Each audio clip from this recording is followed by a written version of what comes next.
the rise in anti-Semitic rhetoric and anti-Zionist rhetoric that is starting to come out of the right, and why the far right, the alt-right, if you will, this sort of influencer right, has decided that that is going to be the sword that they die on, so much so that you had, well, maybe we need to refresh everyone of what happened at this religious freedom summit, if you will.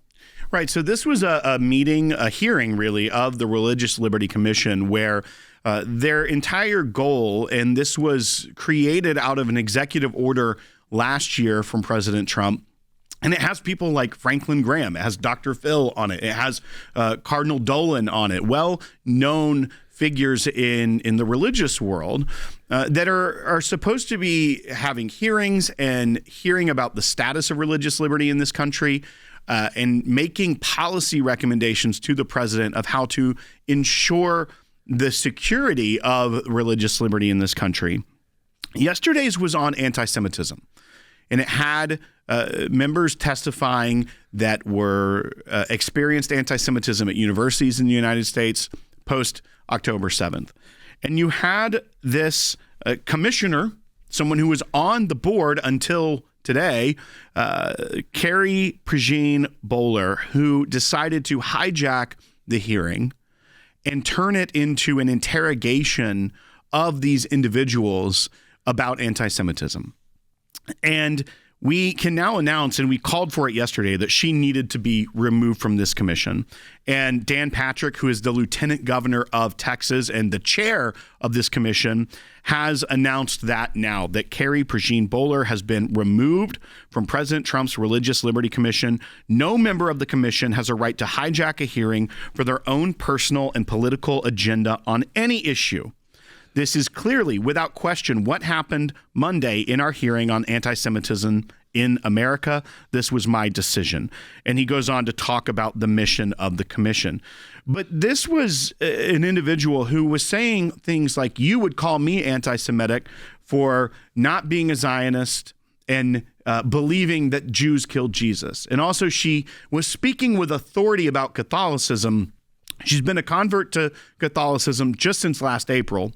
Meanwhile, there was an actual cardinal of the Catholic Church, Cardinal Dolan, that was sitting near her, and she was lecturing how no Catholics are Zionists. They don't believe in the issue of Zionism. And she went on to say things about how Candace Owens is labeled an anti-Semite, and she listens to her daily and has never said anything anti-Semitic. She asked the members of the commission, hey, I've been keeping notes. You've mentioned Israel 17 times. Will you now condemn Israel for their war in Gaza?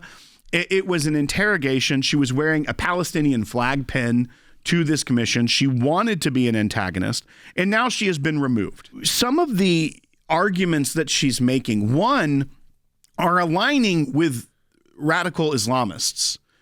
And even here, she basically admits to the premise that the person she's interrogating is stating with her response. This is bite 3, and where she is questioning the people on the panel if being anti-Zionist is anti-Semitism. Let's play it. Just to be clear, is anti-Zionism anti-Semitism? Yes. It is under IHRA? Rabbi, sure. You're up next. You're not sure? Definition, so what is the definition? I would love to speak to that. Undoubtedly, anti-Zionism is anti-Semitism, and undoubtedly, and one does not have to support the specific policies of the government of Israel, but to not support the right of Israel to exist, which is what anti-Zionists do, while not taking that same stand to the 28 Muslim countries and 13 Christian countries in this world, is a double standard, is hypocrisy, and is absolutely anti-Semitism. I think it's also important that we not make Islamophobic remarks while we're here today. I would appreciate that. So while she's wearing the Palestinian flag pin, his entire point is that if you don't believe Israel has a right to exist, but you also don't have that same position for Muslim countries or Christian countries, our own country, right? America at this point. Then you are a hypocrite. You have a double standard for the Jews than you have for everyone else, and therefore that is anti-Semitism. Pretty basic concept. And she immediately goes, I think it's important that we not make Islamophobic remarks while we're here. Thank you very much. That she agrees with his premise by proving it. I like that impersonation. I know. I knew you would. I knew you would. That was a good voice. Good.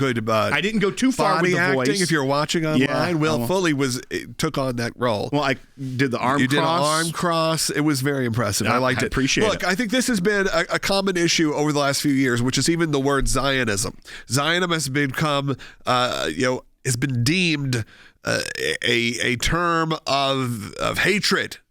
Has been deemed a uncouth term. Something that most of us grew up with, the term Zionism being something that was a positive. Again, all it is that you agree that Israel can exist, that the Jewish people have a homeland, that it should be there. That's it. That's the basic premise of Zionism, that you support an existence of a state of Israel, that you support an existence of a Jewish state. That's it. Full stop. And has been turned to mean that you are some sort of bombing, murdering, pandering to a political point of view exclusively. So when she says that question, do you think being anti-Zionist is anti-Semitism? Yes, of course. You could even say, like you said, you could be against the current government running Israel. You could totally disagree with everything they're doing and still be a Zionist. Still believe that Zionism is important. Those are not exclusive terms, but they have been deemed that way by initially the radical left, who again, as Will said, would entrap students who were wearing yarmulkes in college campuses because they were outwardly Jewish, and that meant, by the way, pro-Israel. It had to be. And pro-Israel, by the way, is the worst thing you could be, it seems like right now. And then you take that and you extrapolate it to now the conservative right. And it is happening more and more. And those who support the state of Israel's existence, and then those in the Jewish community, are more and more isolated. They are more closed in. They are more concerned. The rift within conservatism exists because now you are seeing Marjorie Taylor Greene post, "I'm with her," and a clip of her going after these individuals on the panel.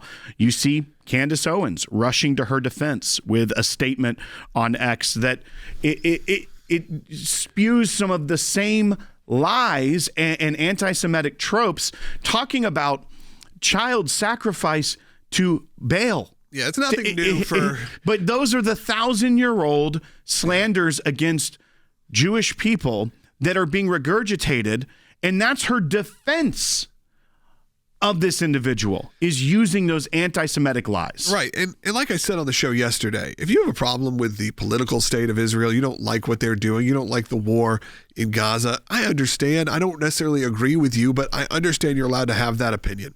But when you start peddling tropes, and like Marjorie Taylor Greene is one of the people that has been peddling those tropes for years and years, so much so that it became something that conservatives almost had to put it out of their minds. And remember, they had to kind of forget about it. Go, she didn't really say that. She didn't really say anything about the space lasers. Didn't really say about them controlling the weather. All of those things that they're like, okay, well, if you look at her quote, it wasn't exactly that. Well, now there's no more having to defend it because you see through the lies. The whole concept of the anti-Zionists not believing that Israel as a country has a right to exist is so bizarre, especially not understanding. I know that this individual doesn't understand what the political makeup of Israel even is. She's just been hearing what's been parroted to her online. But I mean, we watched a video this morning where a Christian Israeli is the ambassador to Azerbaijan, has the first Christian ambassador representing the state of Israel to a Muslim country. Like, this is not what they are trying to portray Zionism in a Jewish state on X and on the dark corners of the internet. But even the way Candace Owens responded to the announcement by Dan Patrick, the chairman of this commission. Carrie didn't hijack anything.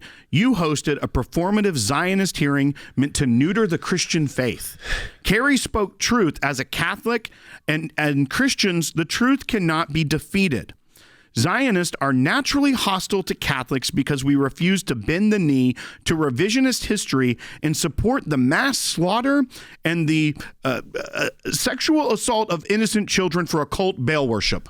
These are direct quote. Yeah, you didn't just tag on the Baal worship When part. they are talking about Zionists, and how can you not see that this is racist, anti-Semitic?